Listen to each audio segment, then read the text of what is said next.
Okay, buterevu ku celebrity track ugamba oti Gwe omulabi waffe omulungi jose obwango otulaba consultant muli bulungi nnyo.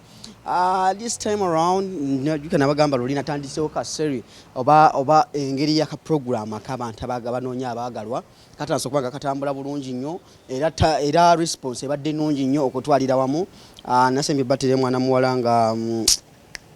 yali anoonya mwagalwa era ensonga zikyatambula mpola bwe zityo okutwalira wamu era gwe ali eyo essaawa eno ng'owulira onoonya omwagalwa onoonya omubeezi omulundi guno wendi okubanga nkutuusako ensonga ezo nga zitambula bulungi nnyo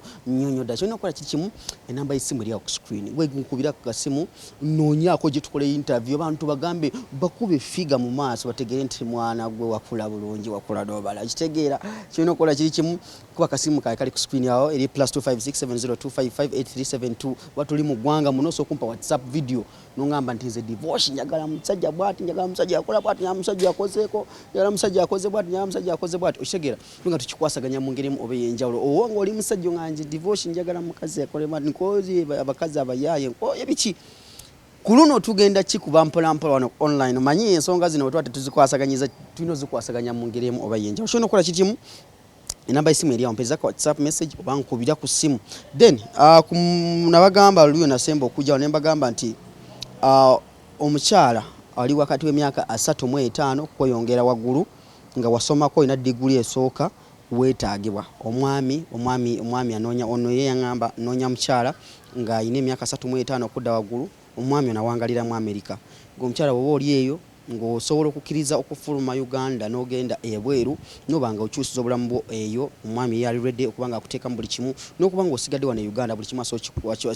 asookikuwa naye ng'anoonya mubeezi yaŋŋamba noonya mukyala ali wakati myaka 35 okudda waggulu kubanga oli ready beera ne passport yo buli kimu nkubira essimu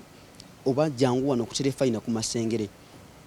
wane mengo ojja kuba onoonyako gwe ne bwotuuka n'ogamba nti njagala kukola ku divorce osobola okuntuukirira n'oba ng'oyogerako nange nze wendi mbeerawo 24/7 ng'onkoonako n'oŋŋamba divorce nalabye ensonga zowezi obanga omuyina ng'ali eyo omumanyi nti omukyala ali redde okufumbirwa myaka 35 kudda waggulu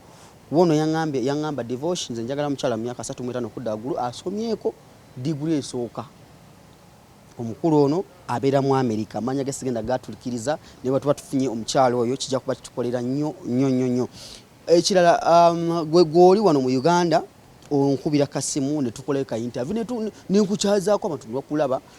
n'owigira gwe omusajja gw'oyagala omukazi gw'oyagala tewali akuganye eno choice buli omu akola choice buli omu kyayagala oyagala mukyala bw'atyo oyagala mukyala yakula bw'atyo oyagala mukyala nga alina kaddimpo oyina omukyala nga yakula bulungi omukyala omukozi byonna wano ku celebrity track subscribinga kyokka muganda wange ku mulundi guno muganda wange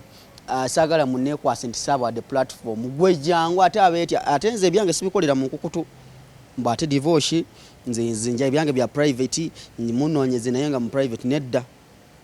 ebyange bya mulwatu si bya munkukutu kyolina okukola kikimu genda ku WhatsApp namba yange yeyo eri wansi awo eri +25670255372 obenga onfuna bulungi nnyo n'ekirala subscribinga era abaana bafunye ababeezi nibo nga bategesa emikolo gyonna tugenda kuba nga tugiraga kuno tulabe process beefuna batya honeymoon eri etya okwanjula kutambudde kutya okukyala kutambudde kutya byonna wano ku celebrity track nga nange wendi oba kati enaku zomana yangambe nti kati wafuuse kojja divorce.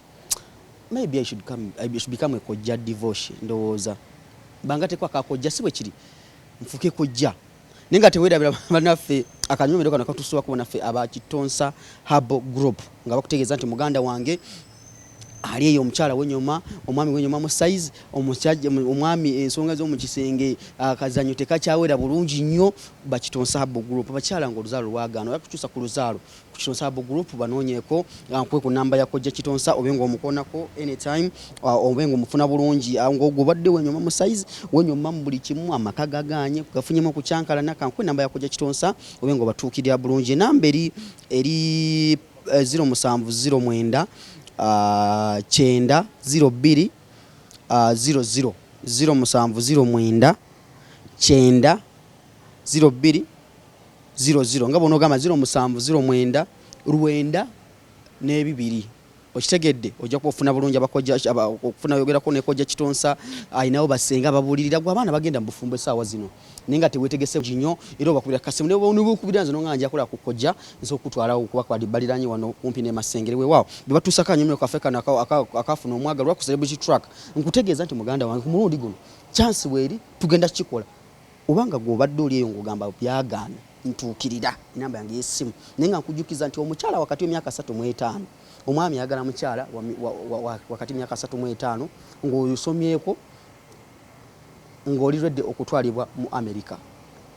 okitegedde omusajja gyawanga anoonya omukyala gyawangalira so enamba yange buli ya ku screen kubira ku mbadde ne Shafik Bossa ku kamera enaku zino yasimba nnyo VV takyatambula bulungi abadde asimba nnyo VV okitegedde abakyala ndowooza mukitegedde butwogera kusimba ku VV bamuyita Shafik Bossa yayina ojiwe lunamulagako wano mu kamera sakyagala muteeka mu kamera bw'omuteeka mu kamera ate abakazi abandi badde bajjeene wange ate bagenda wuwe sisobola muteekamu kankuwa olukokola ssebo okitegere byebyo nkutegeeza nti Rock FM www.rockfmug okuwuliza omukutu gwaffe gwa radio gwa Rock FM then programu yaffe ine y'ababeezi tugenda giteekako ku radio yaffe okonganga nako kuliko senga abeerako ng'atuweereza programu eyo nga mubeerako ne mugiwuliriza then ne programs endala eza music kweziri nkutegeeza ng'ennaku z'omwezi lindako Shafiki ekivulu kya mbadde nerabidde